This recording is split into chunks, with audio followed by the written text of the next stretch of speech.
We provide you the platform to turn your dreams into reality. Give wings to your aspirations with KR Mangalam University. Sonam Raghuvanshi Varanasi के गाजीपुर में 17 दिनों बाद मिलती है। और ये जो आप सड़क देख रहे हैं जो वाराणसी से सीधे मऊ की तरफ जाती है, नेशनल हाईवे है। यहाँ पर अंकुशपुर में ये ढाबा है छोटा सा। इसी ढाबे तक सोनम पैदल आती है, उसके मुंह पर मास्क रहता है। ढाबे के संचालक साहिल यादव जो अभी भी यहाँ पर मौजूद हैं, उससे मिलती है और अपना मास्क उतार के कहती है कि उसे अपने भाई से बात करनी है।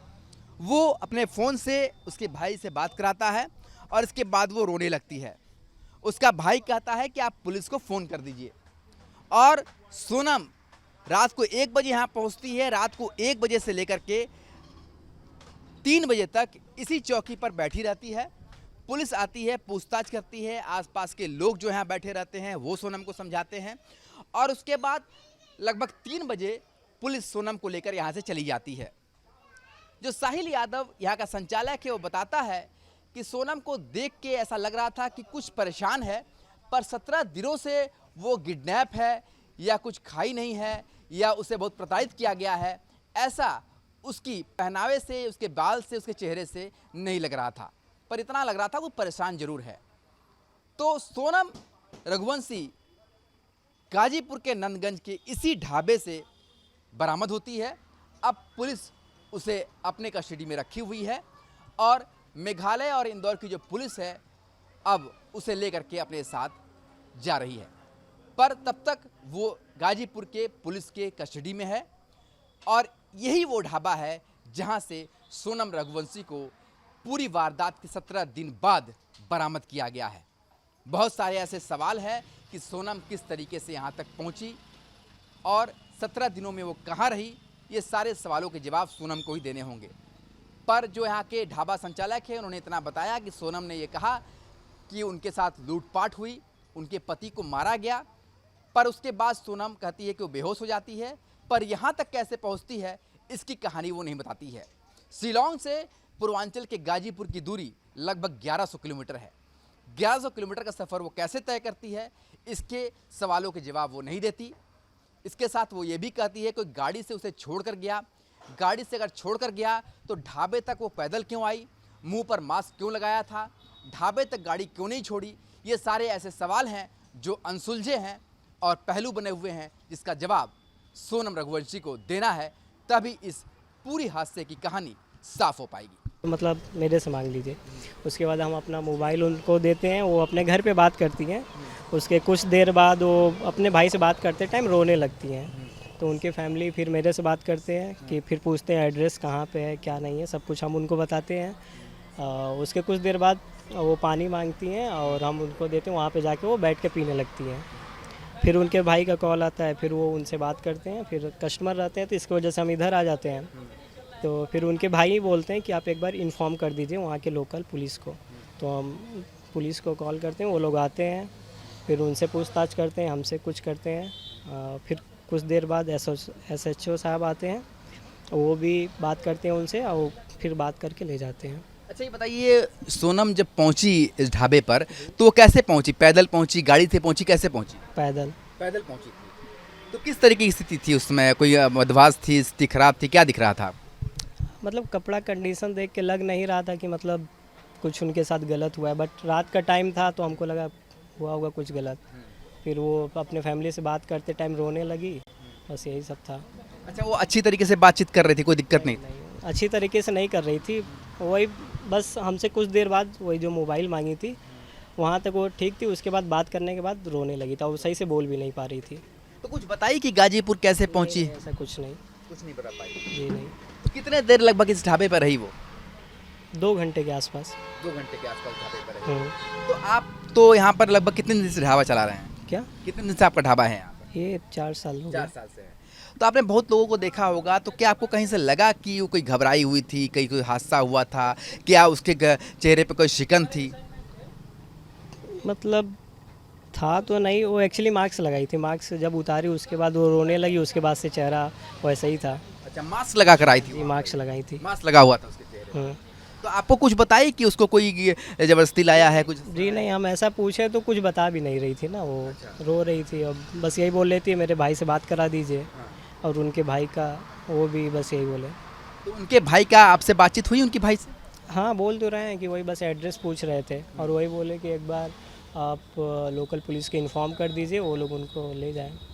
जिस तरीके से वहाँ के डीजीपी ने भी बात की है कि कहीं ना कहीं से अपने पति के हत्याकांड में वो शामिल दिखाई दे रही है, कुछ आपको लगा ऐसा कि घबराई हुई थी या कुछ ऐसा था? जैसे हम पूछे कि दीदी क्या हुआ, तो वो बता रही थी कि मेरा इतने मतलब दिन को शादी हुआ था, हम लोग गए थे घूमने, और उसी बीच मेरा मतलब कुछ लोग थे जो गहना वाना चोरी करने लगे, और मेरे पति ने मतलब उनके पति ने मना किया, तो ऑन द स्पॉट उनको मार दिया गया, और वो देखने के बाद वो बेहोश हो गई। उसके बाद यहाँ पे कैसे आई कैसे नहीं, वो बस ये बता रही थी किसी ने ला के उनको छोड़ा है, बस यही सब कुछ बताएं, उसके अलावा कुछ नहीं।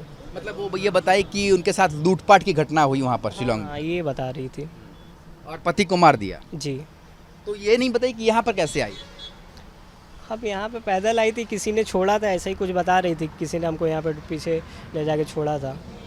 गाजीपुर से शिलोंग की जो दूरी है, आप भी इतने पढ़े लिखे हैं, 1162 किलोमीटर है। गाजीपुर से शिलोंग की बहुत 1116 किलोमीटर है, बहुत लंबी दूरी है। तो इतनी लंबी दूरी कैसे सफ़र तय की, कुछ बताया नहीं? जी नहीं, कुछ नहीं बताया। देखिए 17 दिन इस वाक्य को हुए हैं, तो वो लग रही थी कि खाना वाना खाई है, सब लग रही वही तो कपड़ा देख के लग ही नहीं रहा था कि मतलब अगर 20-22 दिन से कोई लेडीज़ या कोई भी रहेगा तो हुलिया तो बिगड़ जाएगा ही ना। उनका बाल का कंडीशन, कपड़ा देख के कुछ ऐसा नहीं लग रहा था। मैंने ऐसा आपको नहीं लगा कि 17 दिन से कोई आदमी खाया पिया ना हो, बहुत बदहवास स्थिति में, ऐसा कुछ नहीं? ऐसा कुछ नहीं था। और मास्क भी लगाई हुई थी? हाँ, मास्क लगाई थी बाद में, मतलब कॉल पे बात करने से पहले मास्क लगाई थी, उसके बाद उन्होंने उतार दिया था मास्क। उतार दिया था मास्क। और मास्क लगा के वो यहाँ तक पहुँची थी? जी हाँ। लगभग कितना समय हो रहा होगा जब वो यहाँ पर आई? रात के 1 बज रहे थे। रात के 1 बज रहे थे। और लगभग कितना समय हुआ जब पुलिस जो है यहाँ से उसको लेके गई? पूरा 2 घंटे के टाइम पीरियड था। वो लोग 2:30 बजे के आसपास लेके गए थे। 2:30 बजे के आसपास। तब से अभी तक आप यहीं पर? तब से अभी तक आप यहीं पर? तब से अभी तक आप यहीं पर? जी जी, एक्चुअली ये मेरा दुकान 24 घंटा चलता है ना। 24 घंटा जी। ये बताइए कि इस पूरी घटना के बारे में तो आप जानते ही हो? हाँ, अभी पता चला है धीरे धीरे। ये बताइए कि हमारा सवाल सिर्फ इतना ही है कि वहाँ के डीजीपी ने ये बयान दिया है कि इस पूरी घटनाक्रम में जो सोनम जो लड़की आई थी, जिसकी पत्नी, वो और 4 लोग आरोपी हैं अपने पति की हत्या में। हमारा सवाल ये है कि अगर कोई व्यक्ति किडनैप होगा या कोई व्यक्ति को किडनैप करके वहाँ से जाएगा, जिसके साथ लूटपाट की घटना हुई होगी, जो मेंटली इतना ट्रोमा में होगी, आप समझ सकते हैं कि अगर हनीमून में जाता है, उसकी पति को मार दिया जाता है, लूटपाट होती है, तो उसकी तो मानसिक स्थिति पूरी तरह से बिखर जाएगी और 17 दिन में उसकी तो स्थिति और ही खराब हो जाएगी। तो ऐसा कुछ दिखा? नहीं, उनका बॉडी कंडीशन सही था, लेकिन मेंटली वो सही नहीं थी, मेंटली नहीं सही थी। रो रही थी, फिर बहुत कुछ हो रहा था। एक लेडीज़ थी, वो उनको संभाल रही थी कि मतलब हिम्मत मत हारो, सब सही हो जाएगा, यही सब बता रही थी। कौन लेडीज़ थी वो? वो जो कस्टमर थी। हाँ। पुलिस कितने देर बाद पहुंचती है आपके ढाबे में आने के बाद? कॉल करने के वही 20-25 मिनट बाद कुछ। जी। पुलिस ने आपसे क्या पूछताछ की? पुलिस जब यहाँ पर आई तो आपसे क्या पूछताछ की? तो मतलब उन्होंने कुछ पूछा नहीं, बाद में एकदम पूछा कि कैसे आई थी कैसे नहीं, बस। आपने पुलिस को सब कुछ बताया? हाँ, जो अभी आपको बताया। तो लगभग कितने मिनट रही यहाँ पर? 40-45 मिनट? नहीं, 2 घंटे से ज़्यादा। 2 घंटे से ज़्यादा रही, यानी कि 1 बजे आई और 3 बजे लगभग पुलिस लेकर गई? हाँ, वही 3 बजे। तो कुछ आप लोगों ने चाय नाश्ता कराया? नहीं, बहुत बार पूछे बट वो मना कर दे रही थी। और कुछ नहीं बताया? जी नहीं, उसने ये बताया कि किडनैप करके लाया गया यहाँ पर जबरदस्ती? कुछ नहीं है। और हम फ्री भी नहीं थे ना, हम ही दुकान पे अकेले थे, कस्टमर को भी देखना थी, इसकी वजह से। और ज़्यादा पूछने पे वो खुद बता भी नहीं रही थी। जैसे आपने बताया ना कि उन्होंने बताया कि गहना चोरी हो गया, मेरे पति को मार, क्या बताया, पूरा बताइए एक बार फिर से। हम उनसे पूछे कि दीदी मतलब क्या हुआ था, तो बता रही थी कि 11 मई को शादी था, फिर वो लोग मेघालय कहीं गए थे घूमने।